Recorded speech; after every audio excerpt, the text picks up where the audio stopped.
दिल्ली विधानसभा के चुनावों में यमुना की सफाई का मुद्दा पूरी तरह हावी दिखाई दिया और इसी वजह से दिल्ली की जनता ने आम आदमी पार्टी की जगह बीजेपी का साथ दिया। आम आदमी पार्टी ने हरियाणा सरकार पर आरोप लगाते हुए कहा था कि यमुना के पानी में जहर मिलाया जा रहा है। इस आरोप को दिल्ली की जनता ने अपनी वोट की चोट से पूरी तरह से खारिज कर दिया। अब चूंकि यमुना तो साफ कर नहीं पाए, अब जब कर नहीं पाए तो अंतोगत्वा कहा कि हाँ भी इसमें यमुना में तो जो पानी हरियाणा से आता है उसमें वो जहर घोल देते हैं। हालांकि ये स्टेटमेंट उसको बहुत महंगी पड़ गई। अगर ये स्टेटमेंट न देते, अब तो चुनाव हो चुका है, आज मैं कह सकता हूं कि वो 5-7 सीटें ज्यादा ले जाते। इस स्टेटमेंट के कारण से 5-7 सीटें उसने खोई हैं। हरियाणा का दिल्ली की आबादी का 40% लोग हरियाणा से रहते हैं। जैसे स्टेटमेंट दी तो हरियाणा के लोगों को भी अपमान लगा, दिल्ली के लोगों को भी अपमान लगा। यमुना नदी दिल्ली में 52 किलोमीटर की एरिया में 15 विधानसभा क्षेत्रों को कवर करती है और इन इलाकों में यमुना में गंदगी का मुद्दा हमेशा से हावी रहा है। 2020 के दिल्ली विधानसभा चुनाव से पहले पूर्व मुख्यमंत्री अरविंद केजरीवाल ने यमुना को साफ करने की कसम खाई थी, लेकिन यमुना साफ नहीं हो सकी और साल दर साल यमुना में झाग बढ़ता गया।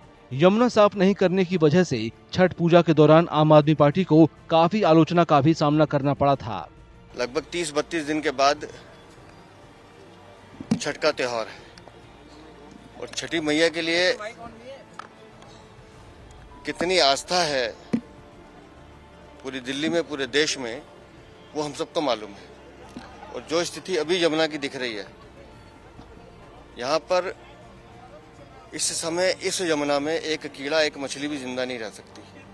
कि लगभग 8,000 करोड़ रुपए आपने 3 साल में खर्च किए हैं अरविंद केजरीवाल, वो 8,000 रुपए कहाँ है?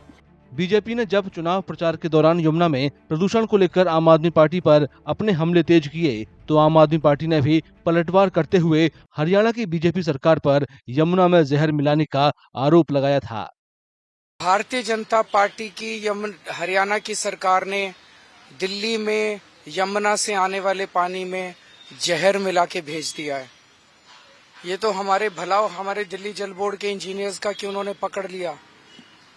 उन्होंने दिल्ली के बॉर्डर पे ही वो पानी रोक दिया और उस पानी को दिल्ली के अंदर नहीं आने दिया।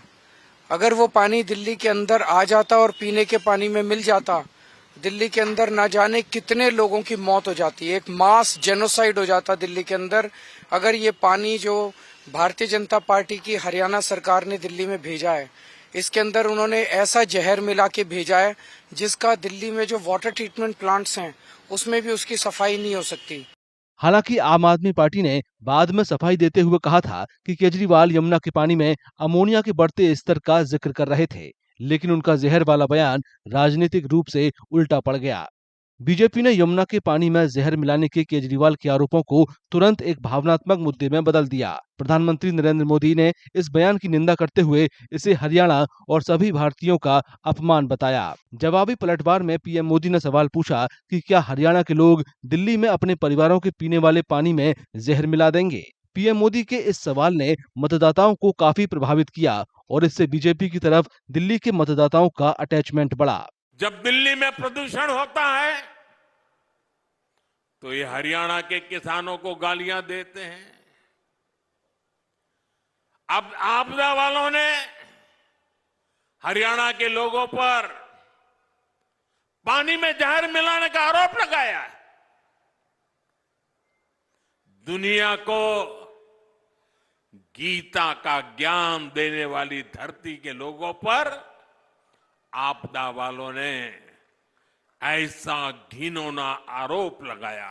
यमुना के प्रदूषण पर आम आदमी पार्टी के नेताओं के बयानों ने बीजेपी को और मजबूत बनाया और बीजेपी की ठोस कार्रवाई के वादे ने जनता का रुख मोड़ा। बीजेपी ने यमुना की सफाई के लिए एक यमुना कोष फंड बनाने की घोषणा की और नदी के घाटों को पर्यावरण अनुकूल बनाने और अहमदाबाद के साबरमती रिवर फ्रंट की तरह दिल्ली में भी यमुना रिवर फ्रंट परियोजना का प्रस्ताव देकर अपनी दावेदारी मजबूत की।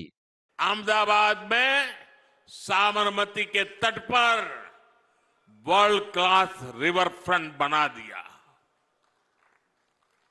आज साबरमती रिवर फ्रंट ने अहमदाबाद शहर को भी नया जीवन दे दिया है। दिल्ली में बनने वाली भाजपा की डबल इंजन सरकार यहां यमुना जी का भी कायाकल्प करके दिखाएगी।